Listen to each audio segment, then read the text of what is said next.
Today we will be discussing on composite endpoint that are used in randomized control trial. So what is composite endpoint?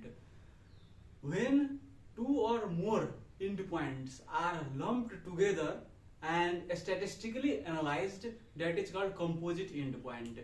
So let me give you one example. Let's suppose I am doing one study, randomized control trial, in which I am assessing the effectiveness of steroid versus placebo in COPD patients that are admitted to my hospital ward. Okay, so in one group I am giving steroid and in another group I am giving placebo. And what are my endpoints? What I am going to assess?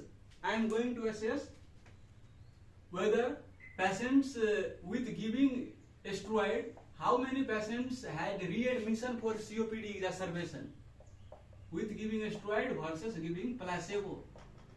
Okay, so one endpoint it is, and second endpoint of my study is how many patients I need to escalate the dose of inhaled medications, inhaled corticosteroids, LAMA, muscarinic antagonist, and long-acting bronchodilators. So how many patients do I need to dose escalation of these medications in a steroid group versus in placebo group? For example, with the steroid, what happens that exacerbation decreases. So in less number of patients, these medications need to be intensified versus placebo. That's why this is also one of my endpoint.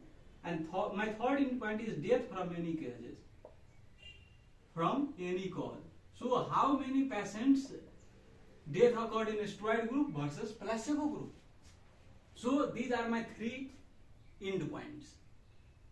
So what will, if I go on assessing all these three endpoints separately, what will be the problem? I need large sample size.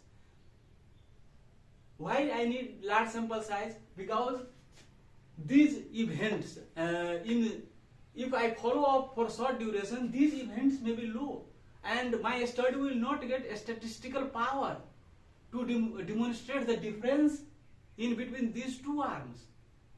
But if I lump all these together and make one composite endpoint, let's suppose I made one composite endpoint of treatment failure. So how many individuals in the steroid group versus placebo had a treatment failure? What will occur that I lumped all these three events in one basket. If so, what happens that event increases. So if event increases, I need less sample size, and I can follow up the patients for less duration, and my study I won't have to spend much money compared to when I assess it individually. So these are the advantages of using composite endpoints. But when you see any study having composite endpoint, don't interpret it on face value. Why I am telling it? Because if you interpret the composite endpoint on its face value, you will get erroneous result sometimes. So let me demonstrate the example for you. So let's suppose in this same study, let's suppose, okay, how erroneous reporting or interpretation occurs. So see, if I lump together all these endpoints in composite endpoints, these three events, what occurs? See, it is death and it is dose escalation. See how heterogeneous are these events. Here in third, what I have written, death, mortality occurs of the patient, and here one just intensification of the steroid, inhaler steroid. So you can see how heterogeneous are these events. So this is apple, this is orange, and you are going to mix in one basket, and if you can you tell that this my basket contains only apples? No, these are heterogeneous events, very much heterogeneous events. Mortality, which is extreme of life, and only just escalation of the inhaled steroid. So you can't interpret this composite endpoint, and you can't judge about all these events just by seeing the face value of composite endpoint. you have to assess it differently. And next thing what we have to look is the frequency of events.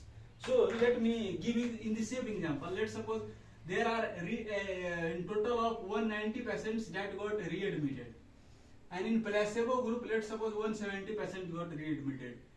In 160 patients, you have to escalate this inhaled steroid, and 150 patients in placebo group you have to escalate inhaled steroid. And let's suppose the death occurs in 2 people in the steroid group and 5 people in placebo group's death occurs. So can you interpret composite endpoint by seeing these 3 separate endpoints?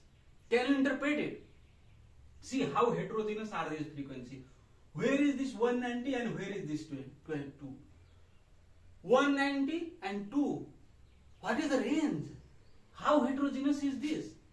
You can see this is 30, so you can say it is plus minus okay. It falls in the ballpark. But how heterogeneous is this?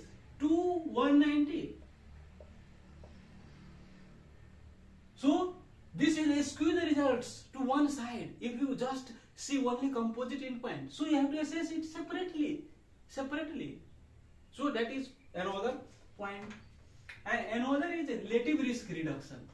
About when you see hazard ratio. So let's suppose you got hazard ratio of 1.5 in this group, 1.4 in this group. And in inhaled corticosteroid, let's suppose you got 0.7 here, hazard ratio. I am not writing confidence interval, but here also definitely there is confidence interval like 1.3 to 1.7. It is just example, okay? So it is not any based on any study. Let's suppose it is 1.1 to 1.9, okay, 0.7, and here it is 0.5 to 0.8, let's suppose, okay, and here it is 0.9, and so 0.5 to 1.3 it is written. Death from any cause, let's suppose this is 2.3, and here 1.5 to 2.9, here it is, and just another random number. So let's suppose it is 1.7.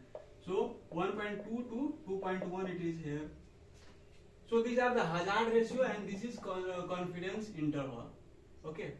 So here you can see 51.5. It means, so how do you interpret hazard ratio? So compared to 1, it is 1.5 times event occurred in steroid group. Event occurred means readmission occurred. Only 1.4 times occurred in placebo group. So here 50% increase, 50% increase. Here 30% decrease. No. So you interpret like this, no? Are you getting me or not? So let me give you example here. 1.5 means you have to subtract 1.5 from 1 and so it is 0.5 multiply by 100. So it is 50% increase. Here 0.7. So you have to subtract from 1. It becomes 0.3. So multiply by 100. It means 30% decrease. We interpret in this. So here 50%, here 70%, and here if you 2.3 minus 1 if you subtract, what happens? 1.3 multiply by 100. 130% increase. So you can see the relative risk reduction, how different is compared to one another. Only 30%, here 130%. So how heterogeneous is this? So if you lump together all these and make one relative risk reduction in composite endpoint, it won't reflect the true nature of individual endpoint. So almost this relative risk reduction should fall in ballpark. It should not be like this, wide, so wide. And confidence interval of each endpoint should also be narrow. So these are some of the points that you should consider while interpreting composite endpoint in analyzing any randomized control trial.